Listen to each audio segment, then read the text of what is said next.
Sri Anandamayi Ma is a beloved Hindu saint who graced our planet from 1896 to 1982. She was born in the village of Keora in present-day Bangladesh. Her name, Anandamayi Ma, was given to her by her devotees and means joy-permeated mother in Sanskrit. She attained self-initiation at 26 years of age. Her saintly qualities have been widely recognized and have also been mentioned by Paramhansa Yogananda in his book Autobiography of a Yogi as follows. I had instantly seen that the saint was in a high state of samadhi, utterly oblivious to her outward garb as a woman. She knew herself as the changeless soul. From that plane, she was joyously greeting another devotee of God. She traveled throughout India and Bangladesh, teaching the importance of living a God-centered life. Everyone could be in tune with the divine, and every opportunity in one's life, be it work or family, done with sincerity, love and devotion would enable one to walk the noble path. She was a vegetarian with a compassionate love for every living being. Her acceptance of all faiths and backgrounds, along with her universal teachings of divine love and joy, has enabled countless people from different walks of life to benefit from her wisdom.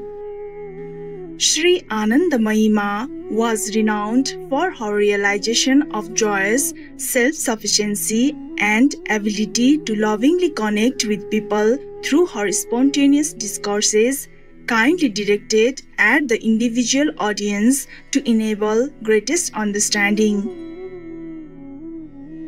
Today, it is a pleasure to share selections from the book Vani, a collection of the teachings of Sri Anandamayi Ma, recorded and translated by her devotees Paiji and Atmananda respectively, where the devoted saint gives guidance on how to be close to God.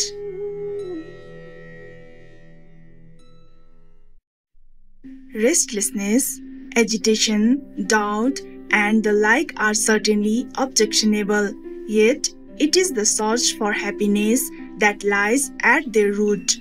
Like a child, thoughtlessly flitting here and there, not discriminating between good and evil, the mind ever seeks joy. But the evanescent pleasures of this world that come and go cannot hold the mind for long. Loving attention and reprimand are both necessary for the education of a child. In a like manner, the mind has to be trained. By frequenting the company of sages, saints, and seekers after truth, by harboring only pure and noble thoughts and emotions, by listening to religious discourses, and by reading books of wisdom, will be provided the right sustenance for the mind inwardly as well as outwardly. Gradually, you become free from all worries until at last you find your rest in the Supreme. On the battlefield, one has to lay stress on the means of self-defense rather than on provocative attack. Similarly, one should take special care to keep oneself protected within the entrenchment of discrimination and intelligent reasoning reinforced by consecrated activities that make the mind God-centered, so that the outer enemy in the form of craving for sense pleasures may not be able to intrude. The mind is its own friend or foe. The mind itself has to destroy its own ignorance. The easiest and most effective means for purging the mind is to associate with saints and seekers after truth and to ceaselessly invoke the name of God. People seek only outer opportunities and conveniences. They fail to realize that so long as they are merely concerned with success and failure, they simply remain on the surface of things. Unless one looks within and without simultaneously, God cannot be found. The body, worldly possessions, one's home and people belong to the external. Meditation on the self and the endeavor to let one's thinking be permeated by Him are inner processes. To run after physical and mental comforts will only strengthen attachment to external pleasures, and rust will collect inwardly. This is why life after life has to be spent in cleansing the mind from all accumulated dross and impurity.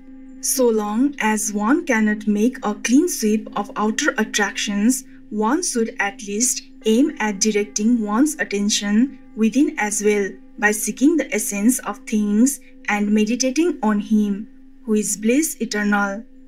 Gradually, the glorious moment will dawn when one's whole being will be united in single-minded contemplation and the inner and outer welded into one.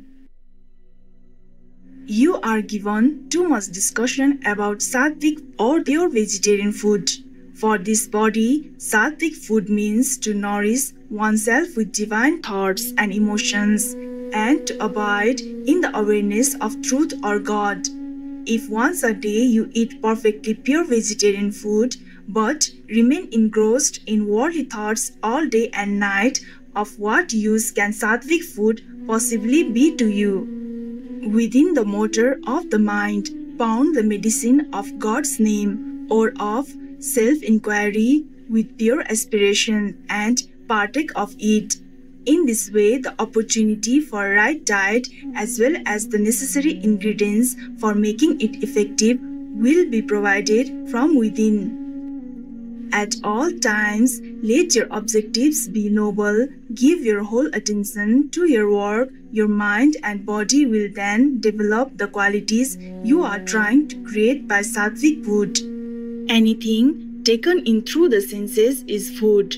Therefore, be watchful and see that you do not become addicted to what you observe into yourself. Strive always to keep your appetites under control.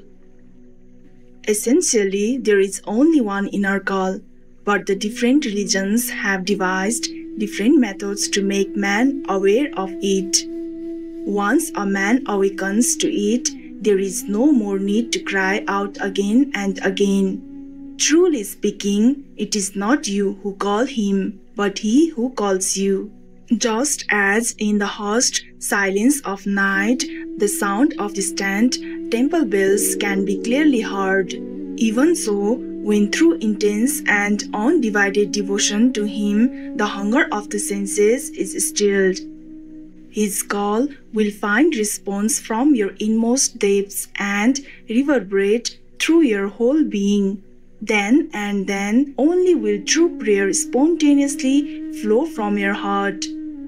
This divine call is bound to come to everyone, for Shiva, the eternal spirit, has resolved himself into Jivas, sentient beings, and every creature has to become reconverted again into Shiva, or the eternal spirit.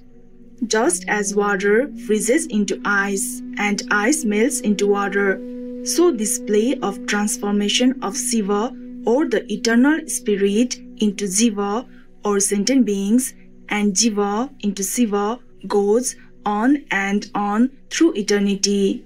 In this world, one cannot afford to ignore anyone. Every human being has a claim to some measure of respect and support from every other. No one should think that he is of greater importance for the maintenance of order in the universe than anyone else. Without a ruler, a country cannot be governed. On the other hand, there can be no ruler without subjects. Each one is progressing continually on the path of action that has been assigned to him by the Creator. Therefore, To consider oneself great and others small because of any merit or position of prestige one may have acquired is a serious mistake. Rather than regard this vast universe as a conglomeration of countless particles, look upon it as one indivisible cosmos, and all distinctions between high and low will then disappear. A man who respects himself will have even more respect for others. Without respect, reverence cannot develop, and without reverence, love will not awaken. When love is wanting, the Lord of love recedes into the far distance and will be difficult to find. For more information on Sri Anandamayi Ma, vegetarian, please visit sri-sri-anandamayimasang.org. Vegan, because we cannot sell our soul for meat and blood. Gentle viewers, it was wonderful to have your company today for words of wisdom.